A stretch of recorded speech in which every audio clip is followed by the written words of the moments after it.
Imos ca información deportiva. O Porto do Son xa está preparado para unha nova edición da súa andaina popular. Unha cita deportiva que terá lugar o 7 de xuño e que volverá a formar parte da Liga Galega de Andainas. O Concello de Porto do Son presentou oficialmente a andaina que se celebrará o vindeiro 7 de xuño, unha actividade xa consolidada no calendario deportivo galego integrada na Liga Galega de Andainas. Unha proba que un ano máis forma parte da Liga Galega de Andainas e que xa se converteu nunha cita destacada no calendario deportivo galego.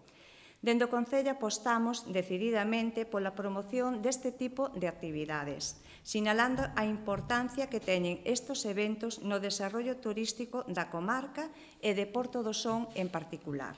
Trátase dunha proba que busca poñer en valor o deporte, a natureza e o traballo colectivo e contará con 2 percorridos de 25 e 15 kilómetros. A máis exixente incluirá a subida ao Monte Enxa, mentres que a ruta curta ofrecerá un trazado máis accesible pensado para a iniciación ao senderismo. Temos dous tipos de andaina. As dúas forman parte da Federación Galega de Senderismo e, a súa vez, dentro da Liga Galega de Andainas.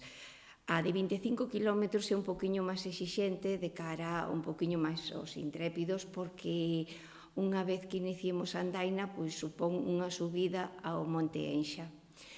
É unha subida un pouco exixente, pero logo, unha vez chegada aí, a satisfacción que se consegue cas panorámicas que vamos a conseguir desde ali xa merece a pena e se olvida un do esforzo realizado. Dende a organización destacan o valor paisaxístico do percorrido que combina costa, monte, ríos e patrimonio, con puntos emblemáticos como o Castro de Baroña. A ruta é preciosa. Vamos a ter zonas de monte e zonas de praia. A de 15 km vai a ser un poquinho menos exixente para que poidan acceder a ela calquer persoa que queira iniciarse dentro do senderismo.